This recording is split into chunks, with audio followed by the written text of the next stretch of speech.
Jennifer, you've written Deeper Than Reason, Emotion and Its Role in Literature, Music, and Art. This is a large book, and it covers a wide variety of topics. Could you say a little about the sorts of ideas that you discuss in the book? Well, there's four sections to the book. The first section is about emotion theory, what emotions are, why we have them, how they function. And then the second section is about literature, and it's mostly about the emotional experience of literature by readers. The third section is about the artistic expression of emotion. And then the fourth section is about music, how music both arouses emotions in people who listen to it and also expresses the emotions of its composers, perhaps. In the past, your work has focused on issues in aesthetics, but now you've introduced emotion theory into your work. How did that come about? Well, it's been quite a while now since I started working on the emotions, over 20 years. But it's true that when I first started work, it was mostly in aesthetics, but I was doing things like the artistic expression of emotion and style in literature, how style is an expression of personality characteristics or emotions in authors. And so I began to wonder, if people have always said that the arts have this intimate relationship with the emotions. Well, what are the emotions? How does art actually arouse emotions in audiences? How does art express emotions? You can't really answer those questions until you know what emotions are. And why was it that that there wasn't a theory of emotion that went along with that earlier work? Well, I think until about 30 years ago, people didn't have a very good idea of what the emotions are or how they function. In the last 30 years, there's been just an explosion of work on emotion, not just in philosophy, but in psychology, anthropology, sociology, neuroscience. And we now have a much better idea of what emotions are and why we have them. So that was really the idea behind the book. Now we have this much greater knowledge of how the emotions work. Let's now take a look at these old problems in aesthetics about the expression of emotion, the arousal of emotion, and so on, and see what they look like in the light of this new knowledge we have about emotion theory. And what is it that we've learned in those 30 years? Oh, we've learned quite a bit. The going theory is still a theory that I'm not comfortable with. The most widespread theory today, I think, is the cognitive appraisal theory, or the judgment theory, which says that the essential aspect of emotion is a judgment. So if I'm angry that Jones has dented my car, let's say, that means that I judge that Jones dented the car, and I judge that in doing so that he wronged me. Now there's some truth to that, as I hope I'll explain in a little bit, but basically what's wrong with that view is that it leaves out the emotionality of emotion. I can judge that Jones wronged me by denting my car without being emotional at all, let alone being angry. I might be resigned, I might be amused, I might simply be dispassionate. Oh yeah, there he goes again. So there has to be something more to emotion than just a judgment or a cognitive appraisal.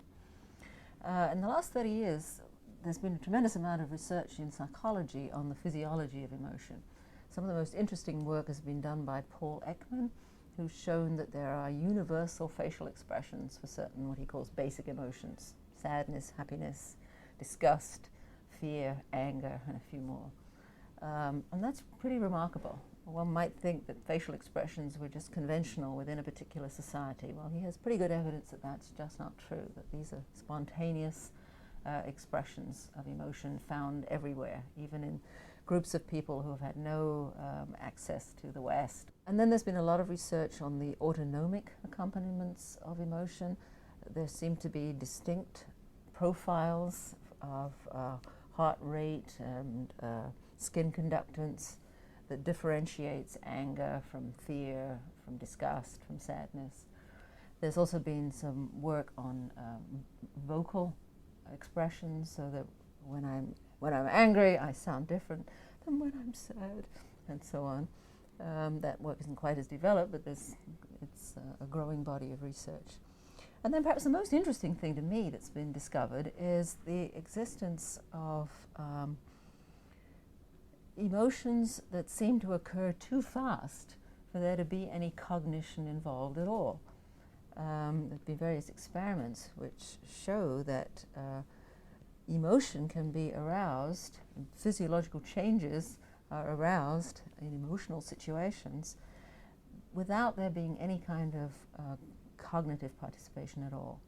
And the neuroscientist Joseph Ledoux has shown how this can happen in neuroscientific terms. He's discovered two pathways in the brain, so-called low road, which is very fast and bypasses the neocortex altogether. So there's a high road and a low road, both ending up in this structure called the amygdala, which produces motor and autonomic responses associated with emotion. But emotions can happen instinctively.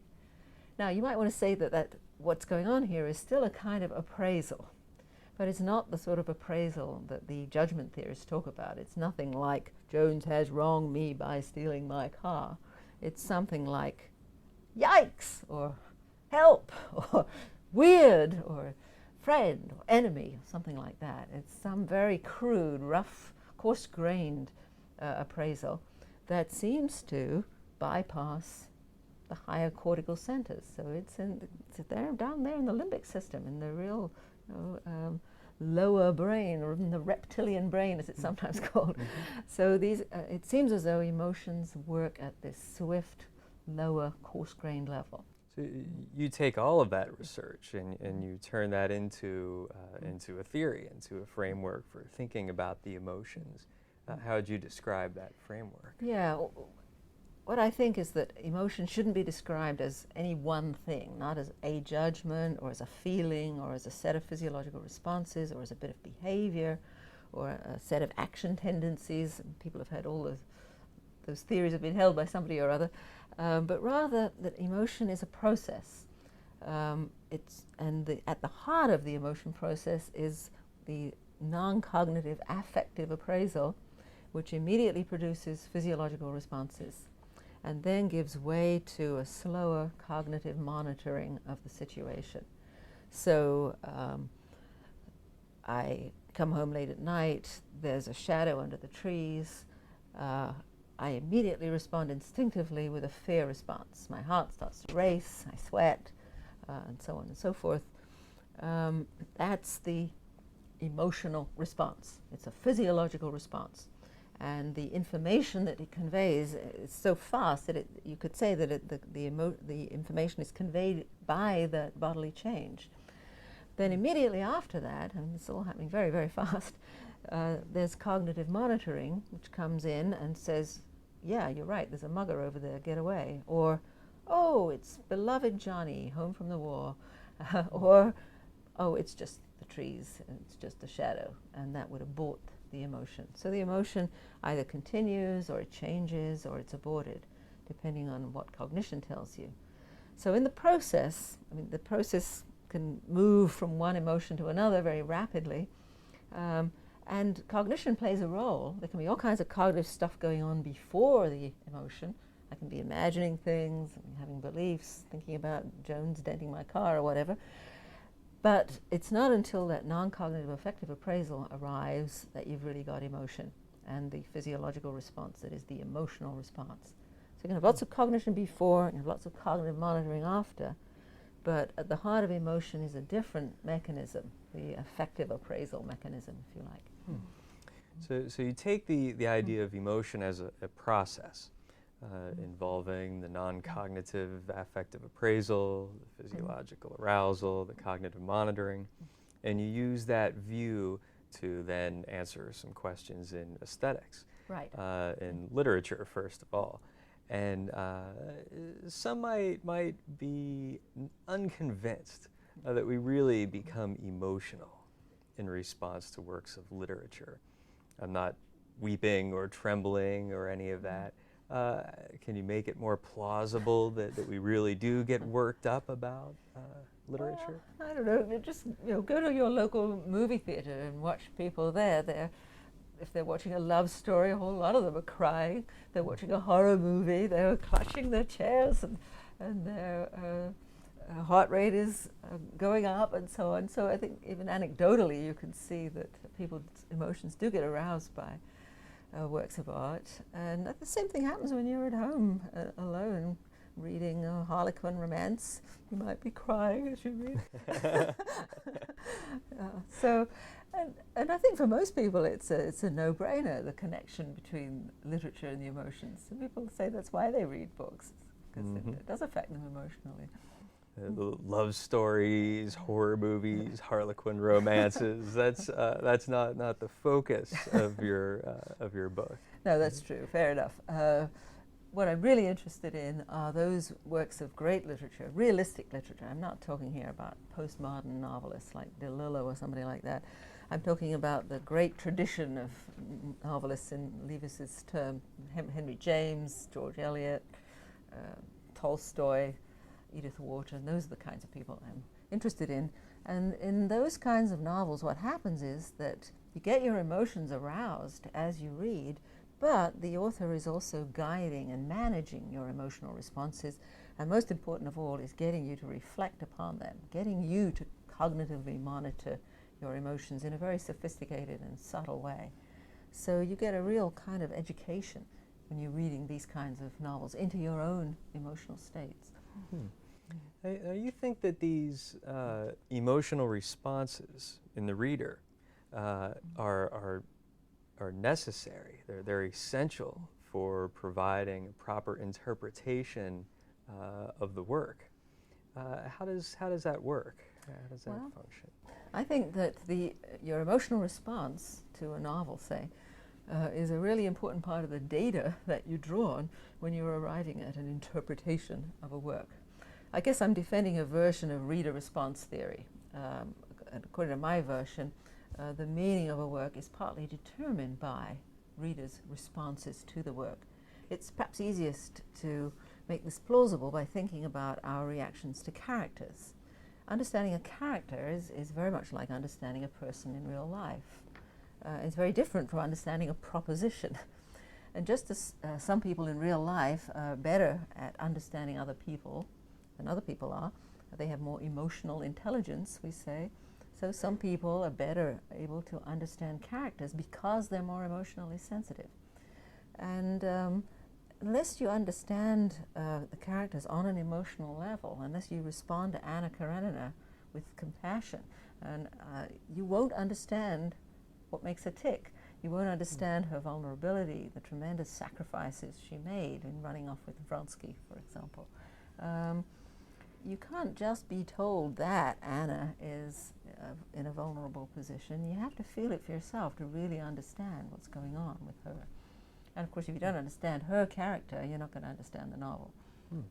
If you think she's just some boring Russian aristocrat who should get a life, then you're not going to be understanding what Tolstoy wrote. You might worry, though, if you're using those emotional responses as data for your interpretation, that you'll have emotional responses that might be considered bad data. You might respond to something in the work because it's something that you've experienced in real life, or it might have some connection. Maybe even the author is a friend of yours. So some of those responses we wouldn't want to take into account. How do those get sorted out? Well, I make a point in the book of saying that it's only appropriate responses that count. Now, how do I spell that out? That's a long, complicated story, but to make it brief, roughly speaking, I think that the appropriate responses are those which are permitted or perhaps encouraged by the author. And of course, that's partly a matter of interpretation too by the reader. So there's a kind of hermeneutic circle going on. I respond emotionally. I have to check my emotional responses against what's there in the text. And what's there in the text is partly determined by what I take to be what the author is probably wanting me to feel as I read. So that's a rough answer to that question, which is complicated. So if we're looking to emotional responses for proper interpretation, that's something that just rarely comes up in literary criticism.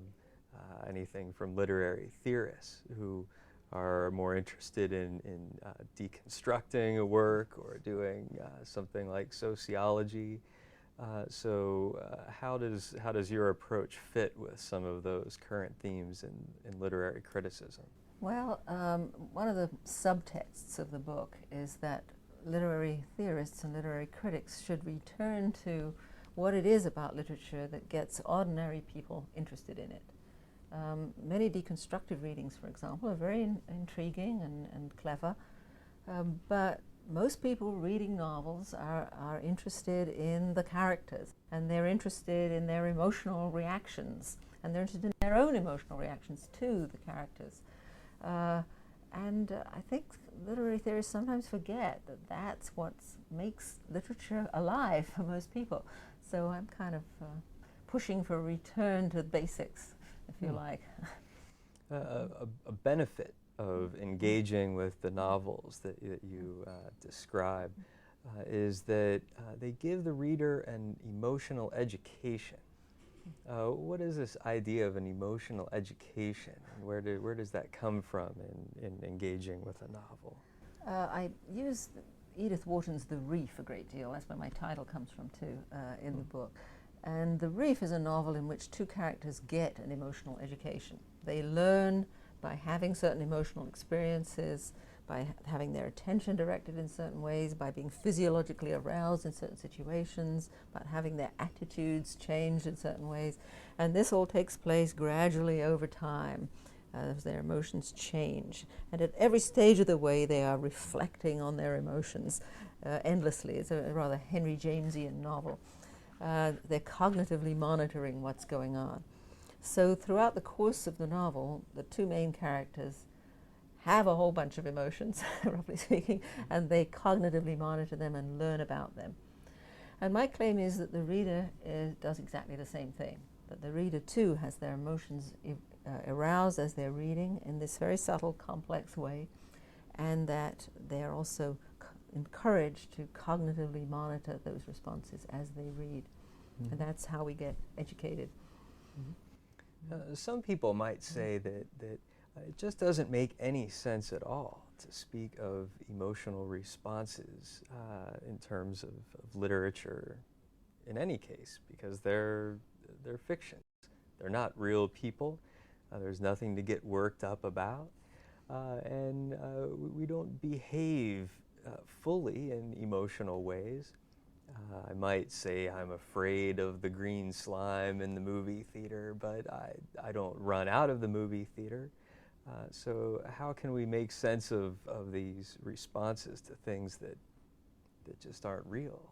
Well, I think that my way of thinking about emotion solves that whole problem, because if you remember, I talked earlier about two different mechanisms that are at work in many emotional situations. There's the swift, instinctive, affective appraisal, and then there's the slower cognitive appraisal, the monitoring that comes later.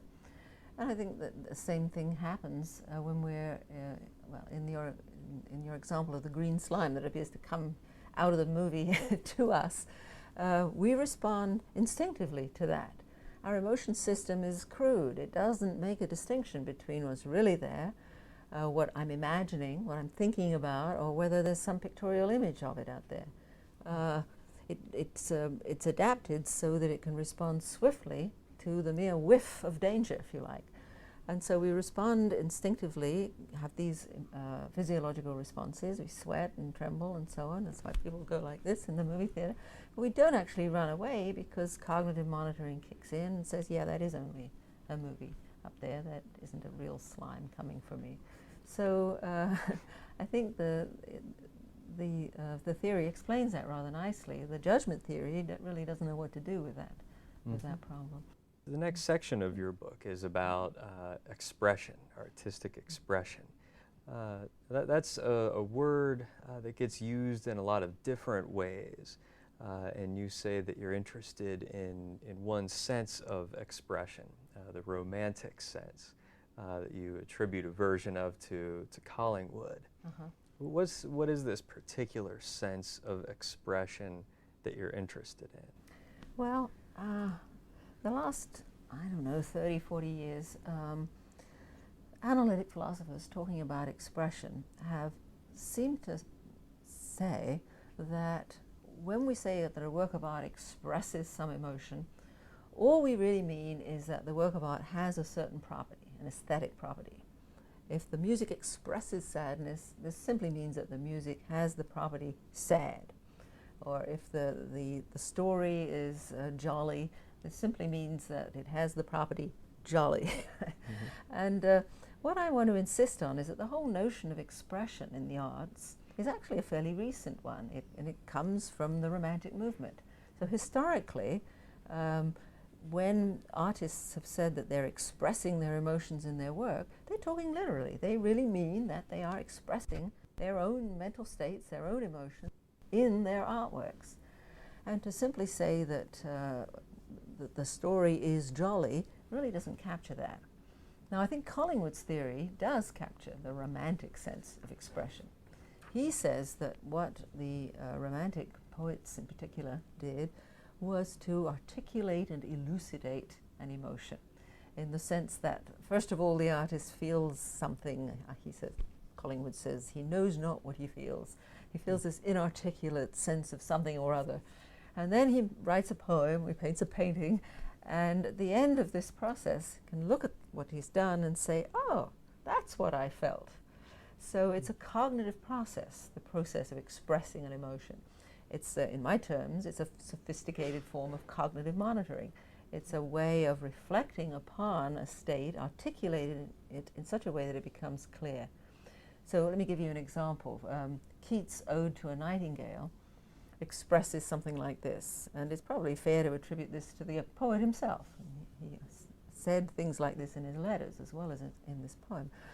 He was expressing his hope for a possible land of art and beauty that would be eternally present and accessible to the poet, even though in our daily life we live in this transitory, wretched world where there's fever and fret, as he puts it. That's a very complicated emotion. It's nothing like saying that the poem is sad. I mean, is it sad? I don't know if it's sad or not, but it expresses this very complex sequence of emotions. And what Keats does is to elucidate this complicated emotion. At the end of the day, we can see, yeah, that's exactly what he was expressing, exactly what he was feeling. The poem does a great job of getting you to understand what it's like to be in that state of mind yourself. You too can see what it must be like to yearn for a state of art and beauty and all the rest of it. So that's a very different thing from simply attributing expressive properties to artworks. And I think when philosophers talk about expression in the arts, they have to remember the history of the concept. So expression in music is the last section of the book. And there you take on what's probably the most currently popular theory, which you've called the doggy theory. What is the doggy theory of musical expressiveness, and what's wrong with it? This is a theory that's associated with the names of Peter Kivy and Stephen Davies. And I call it the doggy theory because they both illustrate their view by reference to the face of a particular dog. Kivy talks about the St. Bernard, and Davies talks about the Basset Hound. These are dogs with sad faces. And music is supposed to be sad in the same way. And what they mean by that is that music is sad because it sounds or moves like a sad person. Similarly, the dog's face is sad because it looks like a sad person. But of course that says nothing at all about the mental state of the dog. The poor dog could be happy. He just happens to have this wretched looking face. And similarly, the music, in being called sad in this way, needn't be expressing anybody's sadness. Nobody needs to be sad. It's just a superficial trait of the music, that it moves ploddingly maybe or that it sounds like a person who's weeping. So nobody need to be expressing their sadness in the music, according to the doggy theory. In fact, expression is a merely superficial phenomenon. So you suggest some different ways of thinking about expressiveness in music, and you use some examples. How do you go about showing those? Well, I think that music is the expressive art par excellence, actually. That it's an excellent example of what Collingwood is talking about when he talks about the elucidation and articulation of an emotion. And I choose two examples, one from a Brahms song, Immer leiser wird mein Schlummer, in which the dramatic protagonist is a young woman or a woman who is near death and is hoping that her lover will come to her one more time before she dies. So she starts out melancholy, and then she thinks maybe he will come, a little bit of hope, and then she sinks back down into melancholy again. At the very end, there's a kind of ecstatic high note in which she seems to think that, yes, maybe he really will come. And there's a change, a magical change from minor, which most of the piece is in, to major there. You know what she's expressing because there are words to this song. But you can also hear what's expressed, articulated in the music itself. So in the melancholy, falling minor thirds, for example, and particularly in the transitions. And the most spectacular example is that change at the end from minor into major, change in the harmony, where you can hear that she's moving from one state of mind to another. So what you get in this piece is, again, not just this piece is sad, I suppose it is sad, but that's not what's being expressed. She's expressing a conflict between hope and despair, a blend of resignation and unhappiness, and her whole emotional state is changing over the course of this song. So there's a genuine expression of her inner states. She isn't just a doggy face. She is a real woman. Well, she's not a real woman, but she's a real, real woman in the song who's expressing real emotions. And I think that's fairly uncontroversial. Nobody seems to be too upset by that analysis. But what does get people upset is the next chapter, where I apply this kind of model to a piece of pure instrumental music. Again, I'm taking Brahms. And I think the piece can be analyzed in a very similar way to the way that I analyze the song. The piece I choose is one of the late intermezzi, Opus 117, number 2, the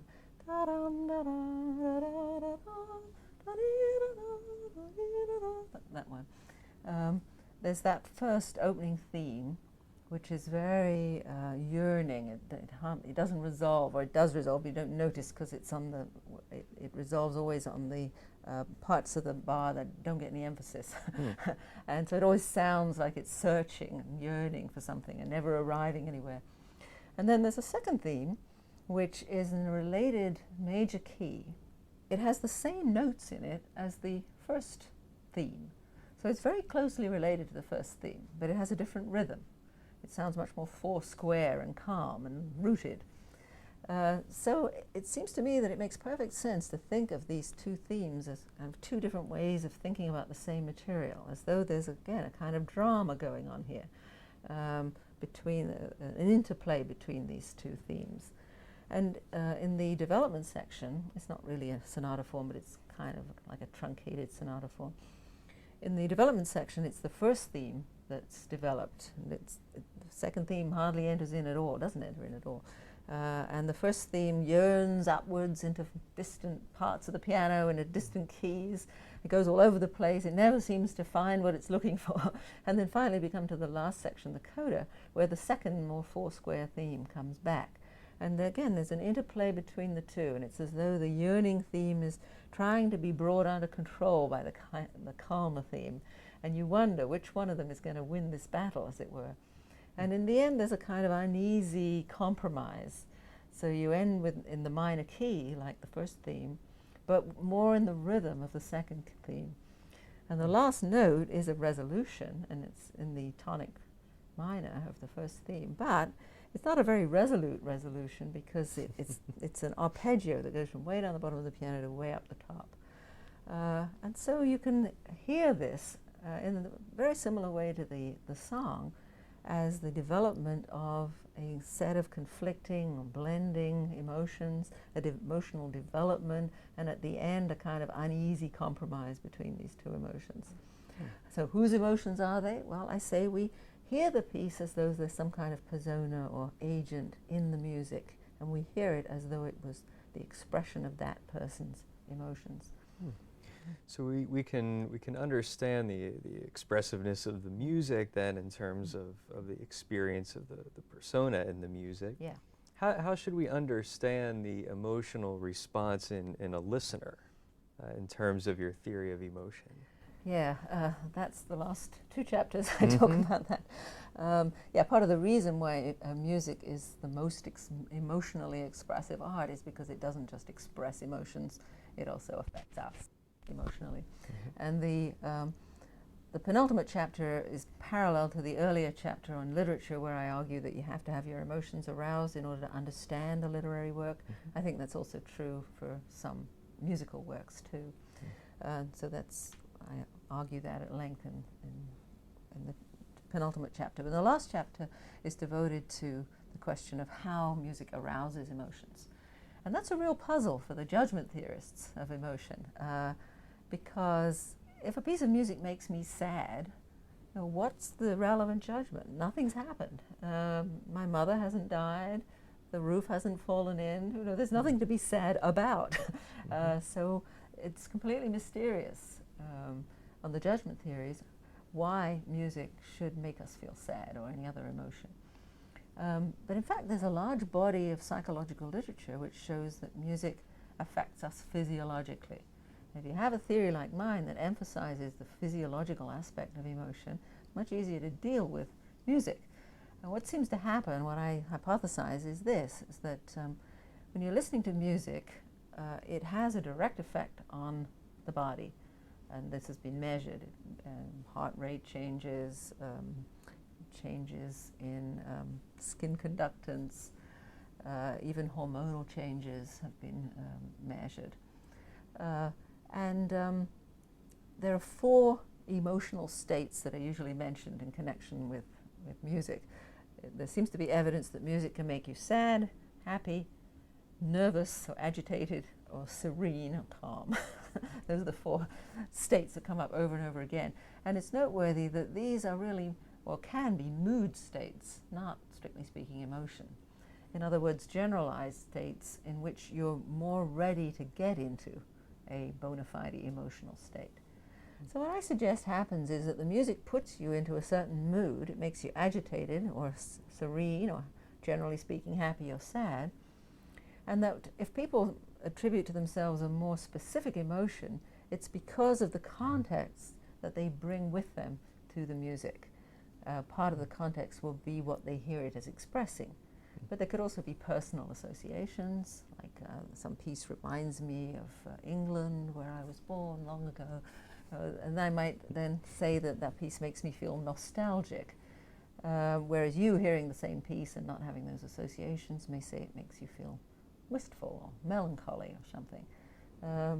And it's just true that people do use slightly different terminology to describe the way music makes them feel. If you just ask people without giving them a fixed set of adjectives, you know, how does this music make you feel, you get a wide range of responses when you're talking about the same piece. But people listening to a martial piece of music will not say that it makes them feel serene. Or there's general agreement about the sort of the general parameters of the mood states that music puts us into. So I think the view is consistent with the facts, that the music puts us in these general states, and then the differences that we ascribe to the way that music makes us feel can be explained by reference to these the different contexts that different listeners bring to the music. So you close the book saying that you hope that that the book has done something to close the gap between the scientific world and the humanistic world. What do you mean by that, and what sort of role do you think the book plays in that kind of of an objective? Well, I've tried to use the science where it's available. So in the theory of emotion, I draw heavily on what's known scientifically about the emotions, and also in the last chapter on the effect of music, and also in the effect of literature on readers. There's some empirical data there from psychology. So wherever there's data from science, I've used it. But I guess the overarching theme of the book is the immense importance of the arts in human life and culture. Today, you know, subsidies are falling for symphony orchestras and for classical music education for kids, and people are changing the canon so that it's no longer thought absolutely essential that you read Anna Karenina in high school. I don't know that it ever was, but it certainly isn't now. And I guess the book is in part a plea for the continuing importance of the arts and the humanities in our lives.